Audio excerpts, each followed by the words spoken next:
Bonjour à tous. Je vais vous demander de vous mettre quelques secondes dans la peau d'un responsable d'une grande entreprise du secteur de la défense. Vous avez été désigné pour équiper vos collaborateurs avec un logiciel de traduction qui vous permettra d'étendre vos responsabilités à l'international. Mais plusieurs questions viennent alors à votre esprit. Premièrement, quels services existent sur le marché? Il en existe des dizaines, mais vous ne savez pas par où commencer. Et puis, vous n'êtes pas un expert en intelligence artificielle. Vous ne savez pas quel protocole d'évaluation mettre en place. Bien entendu, vous souhaiteriez acheter et investir dans une solution qui répond à vos standards de qualité, et ce, sur vos propres données. Pour rappel, vous êtes dans un secteur bien particulier, celui de la défense, et par conséquent, votre champ lexical est lui aussi tout aussi particulier. Vous voulez vous assurer que les performances du logiciel soient aussi bonnes de manière généraliste que sur vos propres données. Enfin, vous souhaiteriez éviter de faire le bad buzz en achetant une IA discriminante ou biaisée qui ne saurait pas faire la différence entre il ou elle. Rassurez-vous, Evalify est là pour vous. Evalify est la plateforme d'évaluation de solutions d'intelligence artificielle. Elle vous permet en quelques clics d'évaluer des dizaines de solutions qui vous permettront de savoir quelle est l'IA qui correspond à votre besoin métier. Imaginez Evalify comme l'Argus ou le Michelin de l'intelligence artificielle. Notre aventure fonctionne aujourd'hui grâce à une équipe de 6 à bientôt 7 ingénieurs aux compétences multidisciplinaires. Ils ont travaillé à la fois dans des startups, des grands groupes ou encore des institutions du secteur de la défense. Notre projet s'inscrit dans un marché qui est estimé à plus de 5,5 milliards de dollars en 2022 et projeté à plus de 21 milliards de dollars en 2030. Nos cibles sont les grandes entreprises et les organisations du secteur de la défense.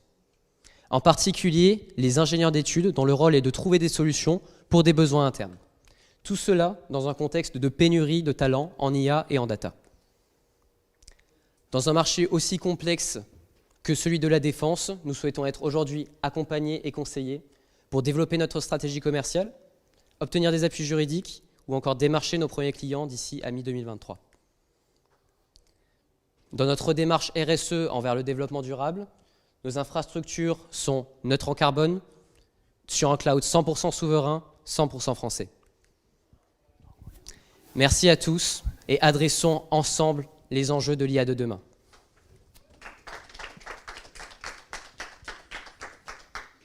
Merci. Y a-t-il des questions dans le jury ?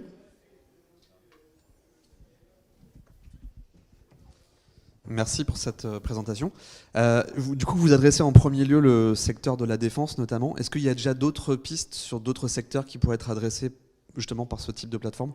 Oui, absolument. Bon, il y a le secteur de la santé qui a beaucoup d'activités dans ce domaine-là, qui veulent absolument certifier leurs modèles, les logiciels qu'ils achètent en intelligence artificielle pour être certains que ça ne crée pas des complications quand ils l'utilisent sur des patients, par exemple. Super. Justement, je posais la question par rapport à la santé, vu que je bosse dans la santé. Et du coup, question un petit peu justement secondaire. Comment vous implémentez les critères d'évaluation sur d'autres secteurs, par exemple la santé? Est-ce que vous le faites en interne? Est-ce que vous faites appel à des experts sur le sujet? Enfin, comment vous procédez? Oui, alors notre plateforme en fait est construite de deux manières. On va avoir d'un côté des experts en IA, par exemple le CNRS ou des grands laboratoires, des grandes écoles, qui viennent proposer justement leurs algorithmes d'évaluation qui vont être lancés contre des modèles d'IA, contre des logiciels qui vont être évalués. Et donc c'est bien des experts qui proposent ces algorithmes d'évaluation, ce n'est pas l'équipe d'Evalify qui va le faire. Ok. J'ai plein d'autres questions, mais j'ai passé la parole à mes camarades. Donc Merci. Merci.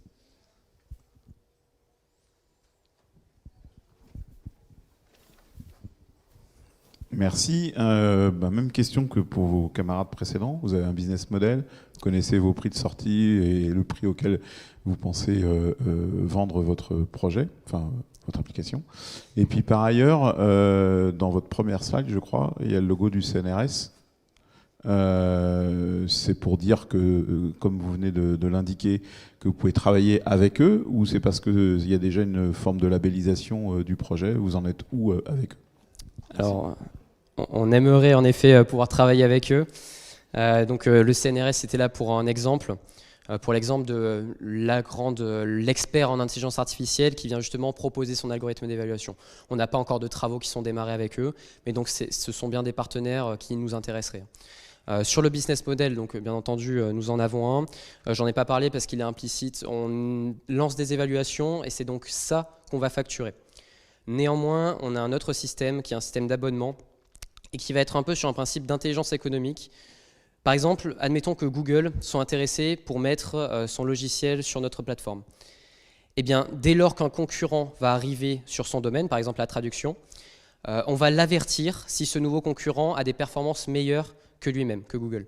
Donc on va l'avertir par mail, et à ce moment-là, il pourra réagir directement et le plus rapidement possible, au lieu de se rendre compte un peu trop tard qu'il a eu un concurrent devant lui.